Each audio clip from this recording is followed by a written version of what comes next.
미국에 가면 그 뉴욕시가 있습니다. 뉴욕시의 여러 지역들로 나뉘는데 그 중에 중심 지역이라고 할 수 있는 곳이 맨하튼입니다. 맨하튼. 근데 이 맨하튼은 여러 것들의 중심이기도, 세계의 중심이기도 하는데 특별히 금융의 중심지입니다. 근데 그 맨하튼의 한 그 중요한 은행의 은행장 중에 데이빗이라는 그런 사람이 있었습니다.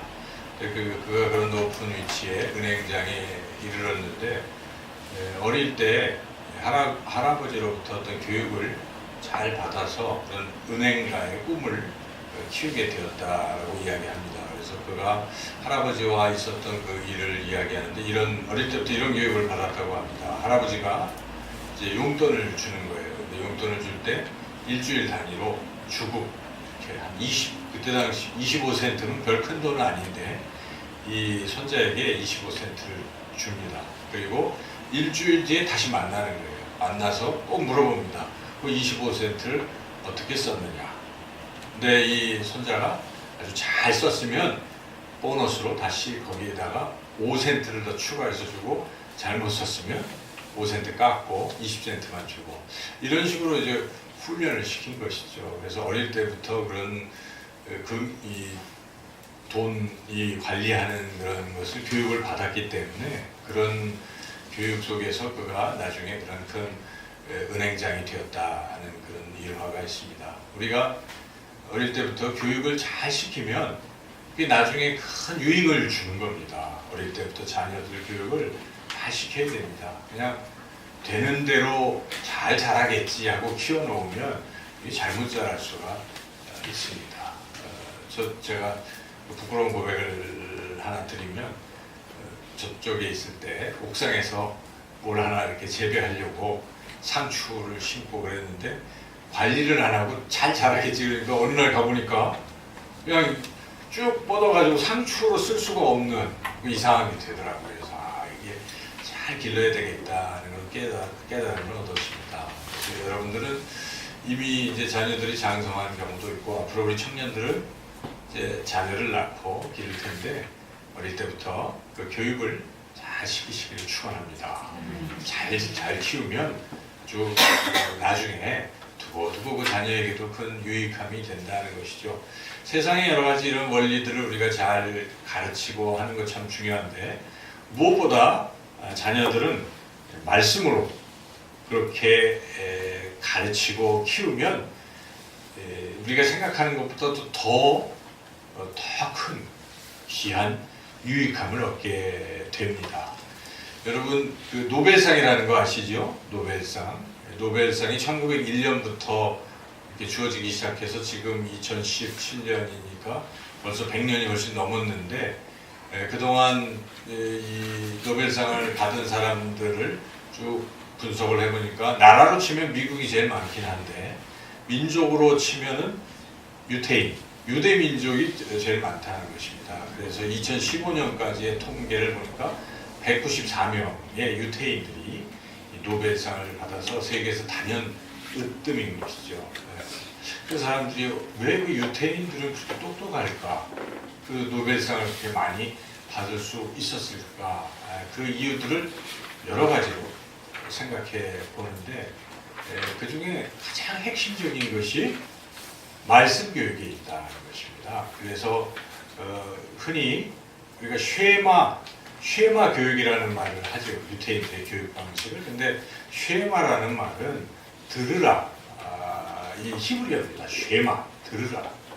그래서 실제로 그들은 들려주는 거예요. 어릴 때부터 이 성경, 그들이 굉장히 중요하게 여기는 것은 이 신약은 그들은 읽지 않죠. 구약 39권 중에서 처음 시작하는 5권, 모세오경, 창출, 레위기, 이것을 토라라고도 부르고 이 5권을 굉장히 중요하게 여깁니다. 그래서 이 5권을 어릴 때부터 그냥 읽어주는 겁니다. 아이들에게 듣도록 태초에 하나님 천지를 창조하신 이부터 시작해서 이렇게 신명기 끝까지 그냥 읽어주는 거예요. 그럼 아이들이 글은 모르지만은 듣는 거예요. 근데 이게 듣는 게 훨씬 교육이 잘 됩니다. 눈으로 보는 거, 보고 읽는 것보다 들으면 상상도 많이 하게 되고 그렇잖아요. 그림으로 TV를 보면은 어떻습니까? 이거 뭐 다 뻔한 거잖아요. 그런데 아무것도 안 보이는 가운데 소리로 들으면 그림들을 자기가 그려야 되거든요. 그러니까 상상력도 생기고, 그래서 이 듣는 교육이 굉장히 중요한 쉐마, 이 교육을 통해서 이스라엘 이 부모들은 자녀들에게 이 쉐마, 모세오경을 항상 읽어준다는 것입니다. 어느 정도 잘하면 읽을 수 있으면 이제 암기를 시키기도 합니다. 그걸 다 외우라고. 그렇게 하니까 아이들이 어릴 때부터 이 기억력이 아주 굉장히 발달이 된다는 것이죠. 이 기억력이라는 것은요, 훈련에 달려 있습니다. 어떤 사람은 난 머리가 좋아서 다 기억이 되고, 어떤 사람은 난 머리가 나빠서 기억 못하는 게 아니고, 얼마나 이 기억법을 사용해서 자꾸 훈련하느냐에 달려 있습니다. 이 뇌라는 것은 우리가 100% 중에 한 1%, 2% 쓰고 죽는다고 할 정도로 무궁무진한 것이라 개발하게 달려 있는데, 이 기억력이 어릴 때부터 유태인들은 잘 개발이 된 것입니다. 그래서 암기력이 탁월하고, 이제 그런 것들을 통해서 그들이 그런 위대한 업적들을 남기게 되는 것이죠. 물론 그 외에도 여러 가지 것들이 있대요. 이 어릴 때부터 토론을 시키는, 뭐든지 토론, 그리고 특별히 자기 발표 시간을 많이 준답니다. 그래서 이 사람이 기억하는 가장 큰 원인은 자기가 막 가르치면요, 다 기억이 됩니다. 여러분 들어서는 기억이 됩니까? 안 됩니다. 만약 여러분들이 나와서 설교 한 편을 여기서 한다고 하면요, 아마 준비를 많이 하게 되고 평생에 잊지 않게 될 수도 있어요. 그래서 가르치는 이 일은 굉장히 소중한데, 유태인들은 어릴 때부터 이렇게 가르치는 훈련을 자꾸 시킨다는 것이죠. 그래서 이런저런 이유로 하는데, 핵심은 하나님의 말씀인 것이죠. 하나님의 말씀은 진리이고 능력이 있기 때문에 그 말씀을 기억하고 삶에 적용하고 하다 보니까 이들이 그러한 그 유익함을 얻게 되었다는 것입니다. 하나님의 이 말씀을 가르치는 일은 그런 유익함을 위해서 하는 것도 있겠지만, 사실은 성경에서는 하나님의 말씀을 자녀들에게 가르치는 것은 의무입니다. 의무. 부모로서의 책임이라는 것입니다. 부모는 마땅히 하나님의 말씀을 가르쳐야 돼요. 우리가 그리스도인이라고 하는데도 자녀들에게 내가 하나님 말씀을 한 번도 안 가르쳐 봤다, 창세기가 뭔지 설명도 안 해봤다, 이 문제가 있는 거죠. 우리가 성경에 대해서 자녀들에게 말씀을 가르쳐야 됩니다. 그래서 여기 신명기 6장 7절에 이런 말씀이, 네 자녀에게 부지런히 가르치며 집에 앉았을 때든지 길을 갈 때든지 누워있을 때든지 일어날 때든지 이 말씀을 강론할 것이며, 앉으나 서나 집에 있으나 밖에 있으나 항상 자녀들에게 말씀을 가르치라 하는 것입니다. 그래서 이마에도 붙이고 손목에도 붙이고 집에 문설주에도 말씀을 이렇게 써놓고, 이렇게 할 정도로 자녀들에게 말씀을 철저히 가르치라는 것이죠. 잠언에도 동일한 말씀입니다. 잠언 22장 6절에 마땅히 행할 길을 아이에게 가르치라, 그리하면 늙어도 그것을 떠나지 아니하리라. 신약성경 에베소서 6장 4절에서도 이렇게 하나님께서 우리에게 말씀하십니다. 또 아비들아, 너희 자녀를 노엽게 하지 말고 오직 주의 교훈과 훈계로 양육하라. 주의 교훈과 훈계가 무엇이겠습니까? 하나님의 말씀입니다. 그래서 부모는 하나님의 말씀을 잘 알아야 돼요. 알아야 가르치지 않겠습니까? 부모가 하나님의 말씀을 모르면 자녀를 가르칠 수가 없습니다. 우리가 자녀를 낳았다고 부모가 아닙니다. 낳기만 했다고 부모입니까? 부모의 책임을 다했다고 말할 수 있습니까? 아닙니다. 잘 이렇게 말씀으로 장성할 때 또 그 이후에도 계속 가르칠 수 있어요. 가르쳐야 특별히 우리가 그리스도인 된 부모라 말할 수 있을 것입니다. 여러분 평생에 하나님의 말씀으로 여러분들의 자녀를 가르치시기를 축원합니다. 말씀대로 살도록, 지키도록, 그렇게 죽을 때까지 중단하면 안 됩니다. 우리가 자녀들이 막 50대, 60대가 됐다고 해서 다 교육이 끝난 게 아니에요. 부모는 죽을 때까지 책임지는 거예요. 자녀들을 끝까지 말씀으로 가르쳐야 한다는 것입니다. 하나님께서는 이와 같이 자녀들에게 하나님의 말씀으로 가르치라고 그렇게 우리에게 명령하셨는데, 한 걸음 더 나가시는 거예요. 하나님께서는 니네 자녀만 가르치지 말라는 것입니다. 니네 자녀를 넘어서 이웃들에게도 하나님의 말씀을 가르치라 하는 것이 성경이 우리에게 주는 그러한 말씀입니다. 오늘 우리가 읽었던 이 본문이 바로 그것을 말씀하고 있습니다. 가르쳐서 지키게 하라. 우리 예수님께서 제자들에게 말씀하시는 것입니다. 대상은 누구입니까? 모든 민족입니다. 모든 민족, 모든 사람, 세상의 모든 사람, 내 자녀만이 아닙니다. 모든 사람들에게 다 하나님의 말씀을 가르치라고 그렇게 예수님께서 마지막으로 세상을 떠나시면서 부활하시고 그리고 승천하시기 전에 제자들에게, 이 제자는 12제자만 말씀하는 것이 아닙니다. 12제자를 통해서 그의 제자들이 되는 우리 모두에게 동일하게 주시는 그 말씀인데 그 말씀의 핵심은 가르치라는 것입니다. 오늘 이 말씀 보시면 예수님께서 권세를 가지고 제자들에게 명령하시는데 여러 가지 명령을 합니다. 19절에 가라, 또 제자로 삼으라, 세례를 베풀라, 분부한 모든 것을 가르쳐 지키게 하라. 네 가지 명령이 나와 있지만 여기에 이제 본동사, 주동사는 제자로 삼아가 이게 주동사고 나머지는 그걸 보조하는 분사구문 같은 것입니다. 제자로 삼으라는 것이죠. 모든 민족. 그런데 제자로 삼기 위해서 해야 할 일이 세 가지다. 첫째는 가라는 것입니다. 가만히 에헴하고 와라 해서 되는 게 아닙니다. 여러분 전도할 때 오세요 하고 여기 기다린다고 옵니까? 안 와요. 그죠? 그러니까 가서 한 분 한 분을 만나서 교회로 오세요. 지난 사상공에 오세요 했는데 지금 또 안 오시잖아요. 끝 내는 게 아니죠. 또 다시 전화를 하고 또 권면을 해서 또 한 번 오세요 해서 어쨌든 우리가 찾아가야 되는 것이죠. 그래서 1단계. 두 번째는 뭐 만나기만 하면 다 되는 게 아닙니다. 만나서 뭘 해야 되겠습니까? 예수님의 십자가 복음을 전하셔야 돼요. 그 꼭 교회 목사가 전하는 게 아닙니다. 여러분들이 수시로 예수님이 당신을 위해서 당신의 죄를 짊어지고 죽으셨습니다. 그래서 그것을 믿는 자마다 모든 죄가 다 사함을 받고 죄가 없기 때문에 하나님 아버지 앞에 나아갈 수 있고 하나님의 자녀가 되고 영원한 하나님 나라에서 살게 됩니다 하는 이 복음의 핵심을 여러분들이 담대하게 전할 수 있어야 돼요. 전하려면 여러분들이 믿어야 되겠죠. 또 믿어야 될 뿐만 아니라 잘 알아야 돼요. 그렇죠? 이 부분적으로 그런 것 같은데 막상 입을 열면 말이 안 나온다든지 그러면 안 되는 것입니다. 가르치려면 철저히 알아야 됩니다. 훈련도 해야 되고 그래서 복음 제시할 수 있어야 됩니다. 내 아들, 내 주변에 그 누구에게도 그런 기회가 주어지거든요. 그가 실망에 처해 있을 때 복음을 전할 수가 있어야 돼요. 전하고 그 뒤에 믿고 안 믿고는 하나님이 하시는 것입니다. 여러분 너무 걱정하지 마시고 너무 두려워하지 내가 얘기해서 안 받아들이면 어떻게 할까? 내가 어떻게 받아들이게 할 수가 있습니까? 전도에 미련한 것으로 하는 것이지 내 말의 지혜로 하는 것이 아니다. 우리는 단지 우리 성경에서 말씀하신 이 진리를 그저 선포하는 것입니다. 여러분.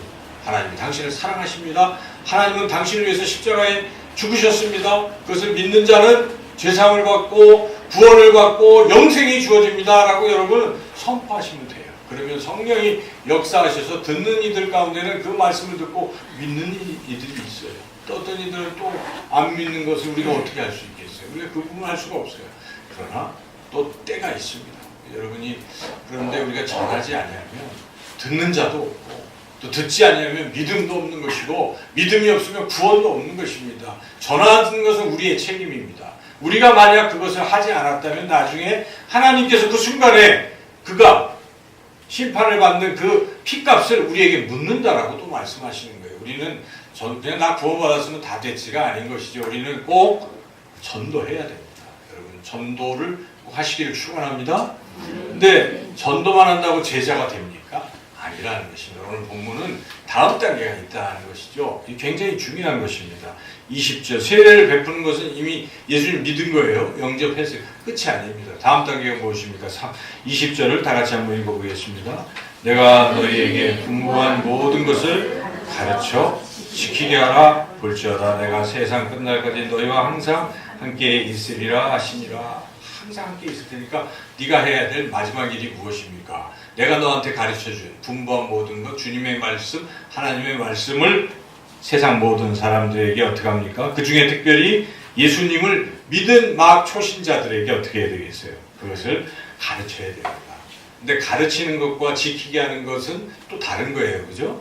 그냥 사실을 막 얘기하는 것은 대학 교수들도 할 수 있어요. 신학 교수도 할 수 있어요. 그런데 그 말씀을 듣고 그 사람이 이거를 믿고 받아들이고 그 말씀대로 실천하게 하는 일은 또 어려운 일이에요. 이것도 하라는 것입니다. 가르치라고만 하지 아니하셨습니다. 예수님께서는 가르쳐 지키게 하라는 것입니다. 여러분, 그래서 기도하고 이분이 정말 말씀대로 사는가, 또 눈물로 기도하고 권면하고 또 돌보고, 그래서 그가 잘 말씀 순종해서 이렇게 잘할 수 있을 때까지 돌보아서 예수님의 참된 제자가 되게 하는 일까지 하라. 이것이 주님께서 우리에게 주시는 그런 부탁이자 명령인 것입니다. 우리가 이 일을 잘 감당해야 될 줄로 믿습니다.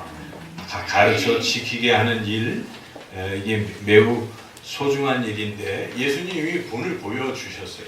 예수님이 이 땅에 오신 목적은 십자가를 지는 일이셨잖아요. 그러면 다 되는 거예요, 사실. 그렇지 않습니까? 예수님이 십자가를 지시고 우리 죄를 짊어지시면 그게 최종 목표인데, 그런데 왜 3년 반 동안 계속 계셨을까요? 주 목적은 내가 죽고 나서 나를 대신할 사람들을 길러내는 일이었어요. 그래서 예수님의 사역의 핵심은 제자를 기르는 일이었습니다. 12제자입니다. 그래서 12제자가 내가 죽은 뒤에도 성령의 능력으로 또 하는 거예요. 그래서 그들이 또 제자를 삼는 것입니다. 그 제자가 제자에서 오늘 우리가 제자가 되는 것이죠. 주님이 하신 이 핵심 사역은 제자 삼는 일이었는데, 그분은 3년 반 동안 제자 12명을 뽑으신 후에 그들과 동고동락하시면서 가르치시고 지키게 하시고 훈련시키시고 그리고 승천하신 것이죠. 그래서 주님이 친히 이 제자들을 가르치고 지키게 하는 일에 본을 보여주셨다 하는 것입니다. 그래서 우리가 그 주님처럼 그런 일을 감당해야 됩니다. 하나님의 사람들, 하나님의 위대한 사람들은 한결같이 이 일을 한 사람들입니다. 여러분 생각해 보십시오. 모세가 어땠습니까? 모세가 백성들을 이 이스라엘에서 애굽에서 이렇게 건져내는, 구출해내는 그 일만 하셨다고 여러분 보십니까? 아닙니다. 핵심적인 일은 그들에게 가르치는 거예요. 하나님이 어떤 분이신지, 하나님이 무엇을 원하시는지를 끊임없이 모세는 가르치고 있다는 것이죠. 그래서 나중에는 죽기 전에는 1세대가 자꾸 가르침을 따르지 않고 딴 길로 자꾸 가니까 하나님께서도 그 버렸잖아요. 1세대는 버렸어요. 2세대를 데리고 다시 가나안 땅 들어가게 하실 때 모세가 죽기 전에 뭘 합니까? 신명기에서 가르치는 거예요. 그동안 쭉 있었던 일을 가지고 3편의 설교로서 백성들에게 이제 들어갈 때는 너희 부모 세대같이 하면 안 된다. 잘해라 하고 십계명도 다시 한번 5장에 가면 설명을 해주고 또 율법도 다시 정리해서 이야기해주고 이제 들어가서 가나안 민족이 너희들 자꾸 유혹할 텐데 유혹을 받으면 안 된다고, 이제 하나님만 잘 섬겨라. 이러한 가르침을 주고 그대로 실천할 수 있도록 마지막 고별 설교 유언을 했다는 것입니다. 모세는 가르치고 지키게 하는 사람이 아주 위대한 그러한 모델이요 표본이 될 수 있다는 것이죠. 사무엘을 아십니까? 사무엘은 이스라엘의 마지막 사사인데 우리가 사무엘 하면 떠오르는 그 말이 내가 기도를 쉬는 죄를 결단코 범하지 않겠다. 여기까지 생각하는데 그 다음 절도 우리가 같이 기억을 해야 돼요. 제가 한번 그 두 부분을 읽어보겠습니다. 사무엘상 12장 23절 24절인데 읽어보겠습니다. 나는 너희를 위하여 기도하기를 쉬는 죄를 여호와 앞에 결단코 범하지 아니하고 선하고 의로운 길을 너희에게 가르칠 것인즉 너희는 여호와께서 너희를 위하여 행하신 그 큰 일을 생각하여 오직 그를 경외하며 너희의 마음을 다하여 진실이 섬기라. 기도만 하는 게 아니라 기도만 쉬는 게 아니라 가르치는 것도 하게 돼. 그러니까 두 가지를 다 하는 거예요. 사무엘은 특별히 우리는 기도하는 것을 이미 알고 있는데 사무엘이 계속해서 하는 것은 무엇이며 이 백성들을 가르치는 거예요. 하나님의 말씀을 가르쳐서 하나님 잘 섬기게 하는 이 일을 감당했다는 것입니다. 하나님의 사람들은 이와 같이 가르치고 지키게 하는 일에 매우 그런 헌신을 했다는 것을 우리가 볼 수 있고요. 에스라라는 그 사람에 대해서 들으셨습니까? 에스라는 고국이 지금 막 아주 회파되고 주변에 이스라엘 백성이 이제 바벨론 포로에 있다가 가긴 갔는데 보니까 주변 나라들이 자꾸 공격해서 성벽이 무너져서 너무 고통을 당하고 있다는 소식을 듣고, 에스라는 지금 바벨론 바사 페르시아에서 관리로서 그냥 남부럽지 않게 생활하고 안 가도 돼요. 그런데 그 소식을 듣고 가슴이 아파서 안 되겠다 싶어가지고 기도하는 가운데 결심을 했습니다. 그가 무슨 결심을 했느냐? 성벽 재건하는 것보다 더 중요한 것을 결심했죠. 그가 이렇게 결심합니다. 에스라서 7장 10절, 에스라가 여호와의 율법을 연구하여 준행하며 율례와 규례를 이스라엘에게 가르치기로 결심하였었더라. 말씀을 가르쳐야만 이들이 일어설 수 있다는 걸 에스라가 안 것입니다. 그 뭐 성벽을 성전을 재건하고 뭐 이런 이제 그런 것보다는 말씀을 가르치는 게 중요하다 생각해서 에스라가 결심하고 그렇게 가서 말씀으로 백성들을 부흥시킨 그런 위대한 일을 했다는 것입니다. 이렇게 위대한 사람들은 말씀을 가르치는 사람들이었습니다. 사도 바울이 어땠습니까? 사도 바울이 복음을 전파하는데 그 자체가 사실은 가르침이었어요. 사도 바울은. 그래서 교회를 세우고 거기에서 계속 어떻게 합니까? 가르칩니다. 가르치고 또 좀 떨어져 있으면 편지를 써서 가르칩니다. 교회는 이래야 돼요. 하나님을 이렇게 섬겨야 됩니다. 여러분들 이런 부족한 점이 있어요. 하고 끊임없이 편지를 쓴 것이 성경 아니겠습니까? 성경 13개의 서신서, 결국 바울이 가르치기 위해서 쓴 그러한 내용이라는 것입니다. 바울은 두란노 서원에서 날마다 하루도 빼지 않고 말씀을 가르쳤다는 것입니다. 그리고 감옥에 있을 때도 바울은 거기서도 가르쳤어요. 로마 감옥에서. 그래서 사도행전 마지막 절에 보면 이렇게 나와 있습니다.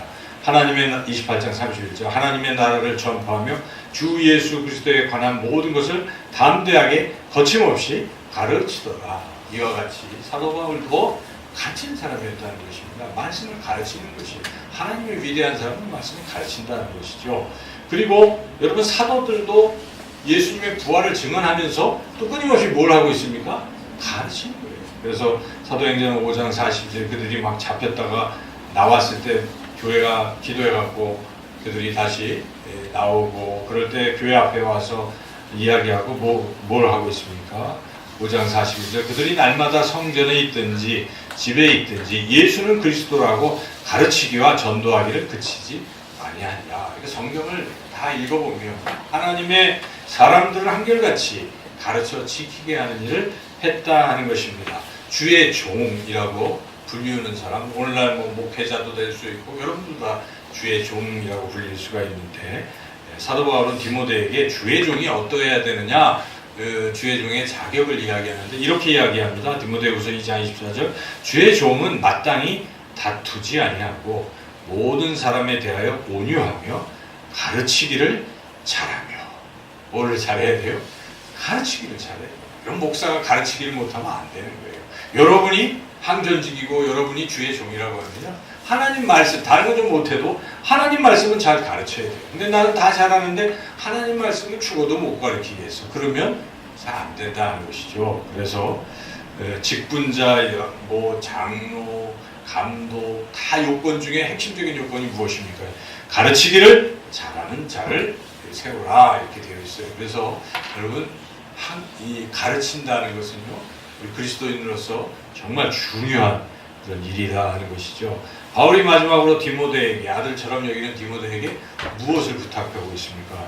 디모데후서 2장 22절 또 내가 많은 증인 앞에서 내게 들은 바를 충성된 사람들에게 부탁하라. 그들이 또 다른 사람들을 가르칠 수 있으리라. 그러니까 지금 디모데에게 네가 다른 사람 가르쳐라. 그리고 가르쳐서 그 사람이 또 다른 사람을 가르칠 수 있게 그렇게 훈련을 시켜라. 그러니까 가르침이 계속 중단되지 않고 이어질 수 있도록 그렇게 했다는 사실이죠. 그만큼 바울은 가르치는 일을 중요하게 여겼습니다. 만약 그리스도인들이 가르쳐 지키게 하는 일을 태만히 하면 어떤 일이 벌어지겠습니까? 여러분 교회가 썩어버립니다. 어느 교회에 막 사람이 많이 모였다? 다 좋아하지만 거기에 말씀을 가르치는 일이 쑥 빠져 있으면 다른 거 찬양을 많이 드리고 뭐 기도는 많이 하는 것 같은데 이 교회는 말씀에 대한 훈련도 없고 말씀 안 가르친다. 곧 썩어버리는 것이죠. 말씀이 없으면요 교회는 부패합니다. 사회도 하나님의 말씀을 선포하는 그리스도인들이 없으면요, 사회도 썩어버립니다. 그래서 대표적으로 그 구약의 시대를 쭉 보면 사사시대가 있는데요. 사사시대는 사람들이 아주 죄를 많이 지을 때였어요. 그래서 뭐 하나님 대신 그 다른 우상 이런 거 막 섬기다가 어떻게 됩니까? 하나님께서 징계를 하시죠. 그래서 그 옆에 있는 민족으로 치게 만들죠. 그럼 뭐 고통 속에 있다가 드디어 부르짖습니다. 하나님 살려주세요. 그러면 하나님이 사사를 보내셔서 살려주시는 거예요. 그럼 아유 살아나면 또 어떡합니까? 하나님 잘 섬겨야 되는데 또 잊어버려요. 그리고 또 세상으로 또 가는 거예요. 그러면 또 하나님 그렇게 하시면 다시 하나님께 또 부르시고 사사 이게 7번 이 사이클이 계속 반복되잖아요. 사사기가 그걸 기록하고 있는데 근데 왜 그렇게 됐을까?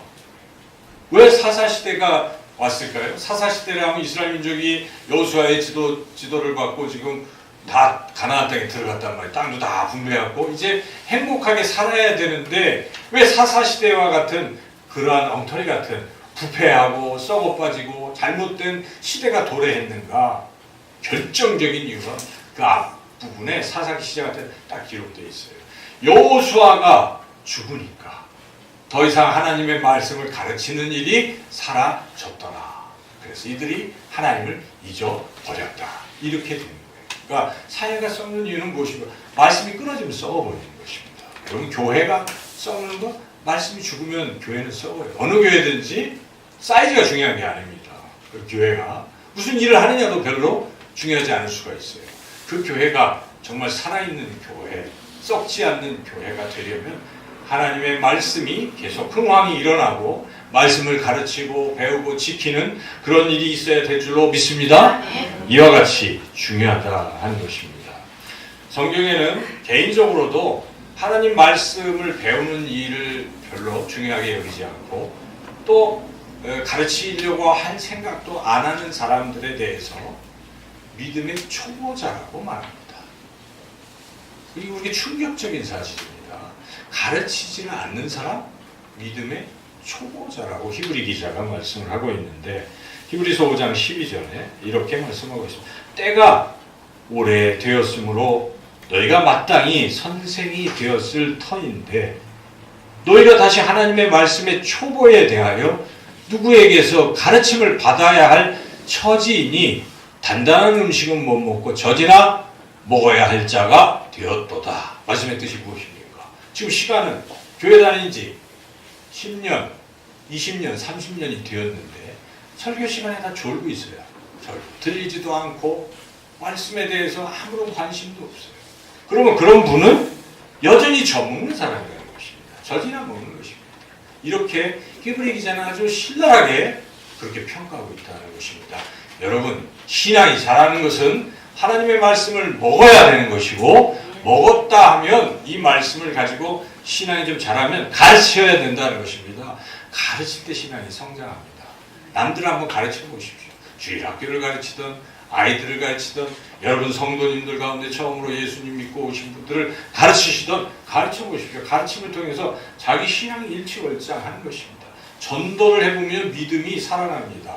자기가 지금 믿어야 전도를 하는 것인데 긴가민가한데 전도하다 보니까 믿어지는 거예요. 그래 막 선포하고 하다 보면 예수님 정말 살아계시고 성령이 살아계시고 역사하신 걸 자기가 체험을 하게 되고 더 되는 거예요. 제가 왜 여러분들에게 전도하라고 하냐면 많은 사람을 데려오는 것도 우리가 중요하지만 전도하는 체질이 되라는 것입니다. 우리 청년들이고 또 장년들이고 다 전도를 해보라는 것입니다. 전도할 때 하나님의 살아계심을 경험할 수가 있습니다. 여러분 그리고 하나님의 말씀을 배우고 가르칠 때 우리의 믿음이 더욱더 성장하게 되는 줄로 믿습니다. 말씀을 가르치는 사람이 되려면 우선 잘 배워야 되지 않겠습니까? 배우지 않고 어떻게 가르치겠습니까? 여러분 먼저 배우고 싶은 마음부터 가지시기를 축원합니다. 갈급해야 됩니다. 내가 배워야지. 저는 그렇게 배우고 싶더라고요. 청년 때 말씀. 그래서 제가 뭐 제자 훈련도요 안 시켜준다고 하더라고요. 나는 간지 얼마 안 됐다고. 저는 그냥 제일 높은 사람 찾아갔어요. 저는 말씀을 제가 여기 이제 떠나면 딴 데로 갑니다. 이때가 아니면 못 배우면 저 제자 훈련 시켜주세요. 생떼를 써가지고 들어가서 훈련을 제가 받았어요. 여러분 제 자랑은 아니지만 뭘 배우려면 사모하는 마음이 있어요. 다른 거는 여러분 사모하면서 왜 하나님의 말씀 배우기를 사모하지 않는가? 참 안타까운 일입니다. 제일 중요한 것입니다. 말씀 배우기를 사모하시기를 축원합니다. 시편 기자는 이렇게 사모합니다. 시편 119편 68절에 주는 선하사 선을 행하시오니 주의 율례들로 나를 가르치소서, 말씀으로 나를 가르치소서, 이렇게 기도하지 않습니까? 그럼 간절한 말씀을 배우려고 사모해야 됩니다. 그리고 배움은 계속돼야 된다는 사실입니다. 나는 배웠으니까 이 정도면 됐어. 근데 군대 갔다 온 친구들은 경험합니다. 공부 쭉 하다가 한 2년만 쉬면요, 앞에 배웠던 거 다 잊어버려요. 새로 공부를 해야 되는 거죠. 다 잊어버려요. 20년 동안 여러분이 배움을 열심히 했다. 하나님 말씀을 나는 매일같이 배웠다. 2년만 쉬어보십시오. 이게 창세기가 어디 있지는 알겠지만 요엘서가 어디 있지? 그럼 요엘서가 뭐지? 이렇게 되는 거예요. 그래서 배움은 계속돼야 됩니다. 계속 죽을 때까지 우리는 끝없이 배우고 가르치는 일을 병행해야 한다는 것입니다. 우리 참된 제자 교회는 이렇게 가르치는, 그리고 가르쳐 지키는 그런 교회가 되도록 여러분 기도해 주시기를 축원합니다. 자녀에게도 가르치시고 또 타인에게도 하나님 말씀을 가르쳐 지키게 하십시오. 그리고 그 일을 위해서 우리가 배우는 일을 사모하시고, 그래서 우리 교회가 참으로 주님 명령하신 대로 주님께서 분부한 모든 것을 가르쳐 지키게 하는 저와 여러분이 되시기를 주님의 이름으로 축원합니다.